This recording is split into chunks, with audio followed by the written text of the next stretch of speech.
Cuba has been largely suspended in time since Fidel Castro's revolution. And you see it most in small towns like Sandino. I travelled to the far west of the island, a place where they've just done something which marks a significant moment in the complex history of this country.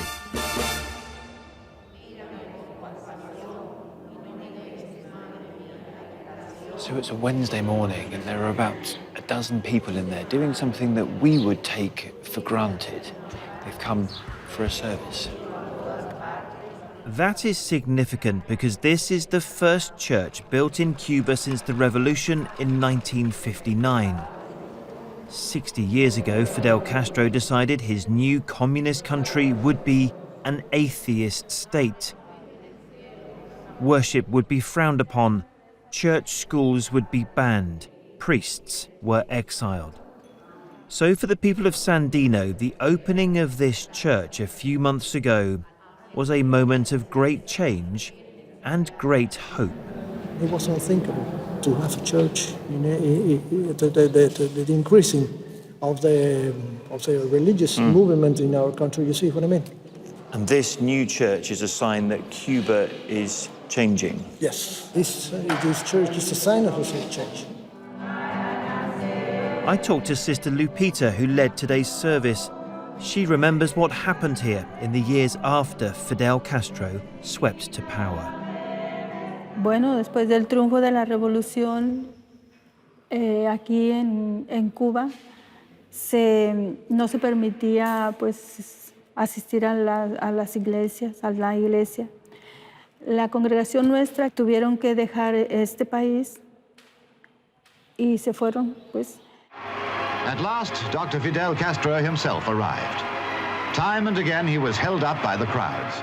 Despite having a Spanish father and being baptized a Roman Catholic, Fidel Castro saw the established church in Cuba as a threat. And so, organized religion was slowly but surely repressed. Many in this historically Catholic country would soon fear worshipping openly. And so for many decades, this became a difficult place to be a person of faith. So they had no church, and officially they had a government which didn't want them to pray. So what did people do for all those years? They prayed at home, and homes like this one, no matter how small or how modest, became places of worship. Hola, me llamo Chris. How are you?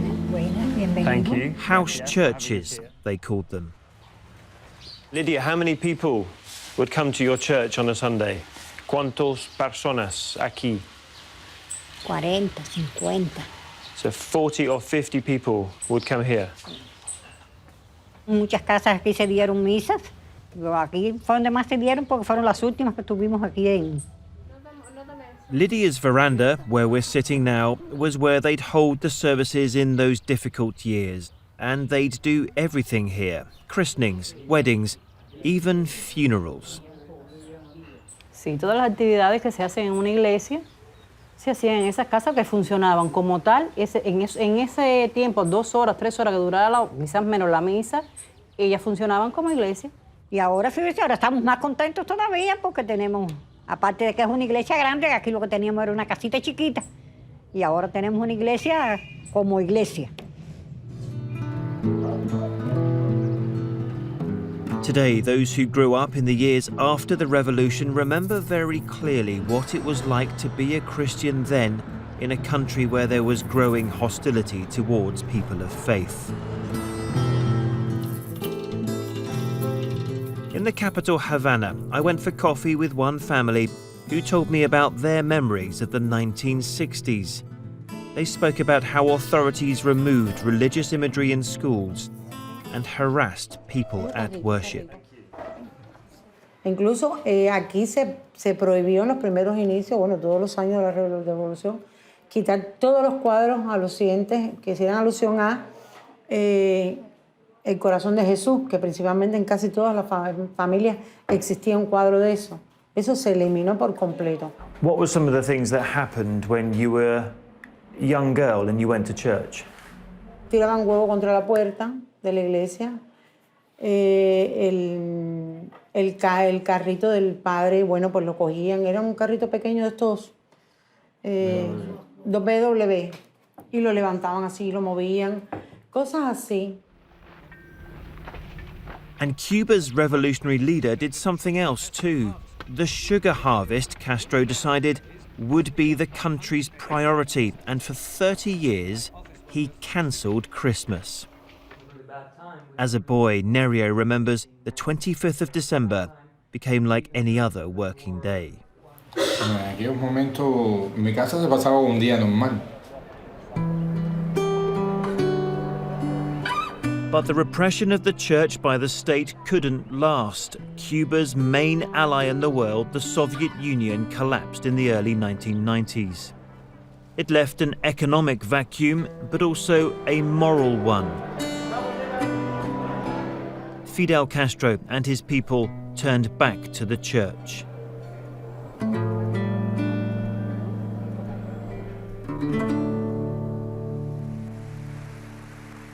By 1998, Pope John Paul II was on his way here to Havana Cathedral for an historic visit.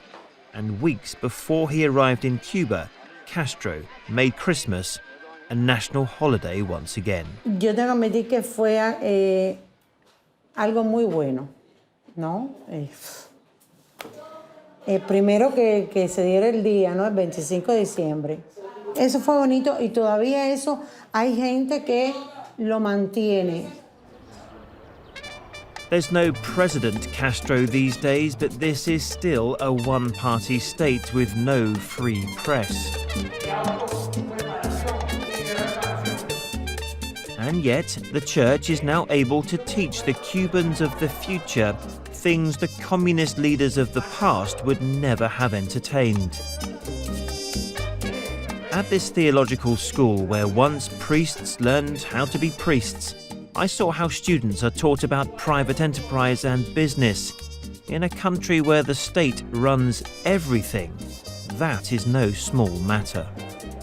So the church is teaching you how to have a business, how to have a private company? Yeah, how to manage it, principally.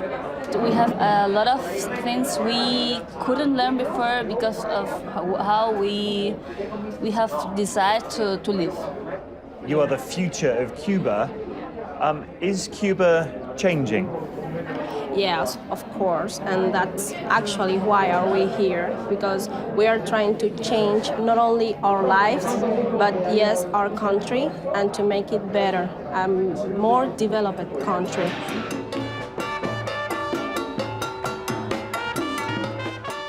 There is an infectious spirit about this country, a vibrancy you find in few other places, despite the poverty and the hardships its people endure. It's been quite a journey for Cuba, an atheist state which cancelled Christmas, to one which has had 3 papal visits in less than 20 years, and now a new church, and more are on the way.